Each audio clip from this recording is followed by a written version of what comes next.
টানা ৩ দিনের অবরোধে স্থবির পার্বত্য জেলা খাগড়াছড়ি ও রাঙামাটি। চট্টগ্রামের সাথে রাঙামাটির সীমিত যোগাযোগ চালু হলেও খাগড়াছড়িতে বন্ধ সড়ক ও নৌ যোগাযোগ।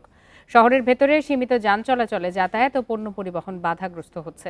সাজেকে এখনও আটকা অন্তত ১,৫০০ পর্যটক। এদিকে সহিংসতার ঘটনার সুষ্ঠু তদন্ত ও জড়িতদের বিচারের দাবি জানিয়েছেন ক্ষতিগ্রস্তরা। এ ঘটনায় ২টি মামলার কথা জানিয়েছে পুলিশ।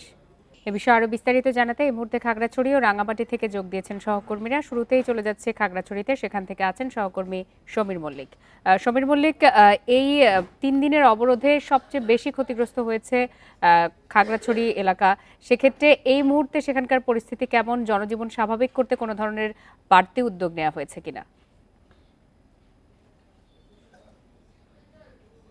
আমি এই মুহূর্তে দাঁড়িয়ে আছি আসলে খাগড়াছড়ির কেন্দ্রীয় বাস স্টেশনে। এখানকার চিত্রটা যদি আমি একটু আপনাকে দেখাই, যে গত ৩ দিন ধরে বলা যায় যে কার্যত খাগড়াছড়ি থেকে কোনো বাস ঢাকা, চট্টগ্রাম অথবা রাঙামাটির উদ্দেশ্যে যায়নি, যে কারণে এখানকার সড়ক যোগাযোগ একেবারেই স্থবির হয়ে পড়েছে। আমরা এখন যে জায়গাটা দেখছি, অনেকে কিন্তু যাত্রীরা এসেছে আজকে, যেহেতু শেষ দিন, তারা হয়তো ভেবেছে যে হয়তো নতুন করে হয়তো গাড়ি চলাচল করলে তারা হয়তো তাদের গন্তব্যে যাবে, কিন্তু এখন পর্যন্ত সেটাও অনিশ্চিত।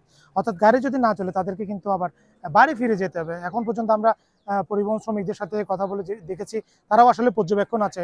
কিছু সময় পরে হয়তো তারা পরিস্থিতি অনুকূল মনে হলে সেক্ষেত্রে হয়তো গাড়ি চালাবে, অন্যথায় হয়তো তাদের আজকেও হয়তো বন্ধ থাকবে। অর্থাৎ ৩ দিন ধরে একটা জেলা যখন আসলে সারা দেশ থেকে আসলে বিচ্ছিন্ন হয়েছে সড়ক যোগাযোগ, সেক্ষেত্রে যে ধরনের ভোগান্তিগুলো হওয়া কথা, সেটাই কিন্তু খাগড়াছড়িতে হচ্ছে। এখানে দূরপাল্লার যে যানবাহনগুলো সেগুলো একেবারে চলছে না। তবে শহরের মধ্যে আমরা দেখছি জনজীবন অনেকটা স্বাভাবিক। এখানে যে ইজি বাইকগুলো রয়েছে সেগুলো চলছে, মোটর সাইকেল চলছে উপজেলা সদরের মধ্যে। তবে অভ্যন্তরীণ যে সড়ক যোগাযোগগুলো রয়েছে, বিশেষ করে খাগড়াছড়ির সাথে যে পাঞ্চরের যে সড়ক যোগাযোগ, সেটা কিন্তু বন্ধ রয়েছে। সেখানে বেশ কিছু জায়গায় গাছ কেটে রাস্তার উপর রাখার কারণে সেখানে যান চলাচল বন্ধ রয়েছে। একই সাথে আমরা দেখি দিঘিনালার যে পরিস্থিতিটা দেখেছি, খাগড়াছড়ি দিঘিনালা সড়কে, সেখানে রাস্তায় কোনো ধরনের পিকেটিং নেই, তারপরেও কিন্তু মানুষ আতঙ্ক এবং ভয়ের কারণে সেখানে চলাচল করছেন। আমরা বেশ কয়েকজন পরিবহন শ্রমিকদের সাথে কথা বলেছি, তারা যেটা বলছে, আসলে যাত্রী সংকট, একই সাথে সড়কে তাদের যে কোনো ধরনের হামলা বা একটা ভাঙচুরের শিকার হওয়ার সংখ্যার জায়গা থেকে কিন্তু তারা যানবাহন চলাচল বন্ধ রেখেছে। ঘন্টাখানেক আগেও আপনার সাথে কথা হচ্ছিল, তখন আমি জানতে চেয়েছিলাম যে পর্যটকদের কি অবস্থা সেখানে যারা আটকে পড়েছেন, এবং সাজেকে বিশেষ করে কি অবস্থা সেটি বিস্তারিত জানাবেন।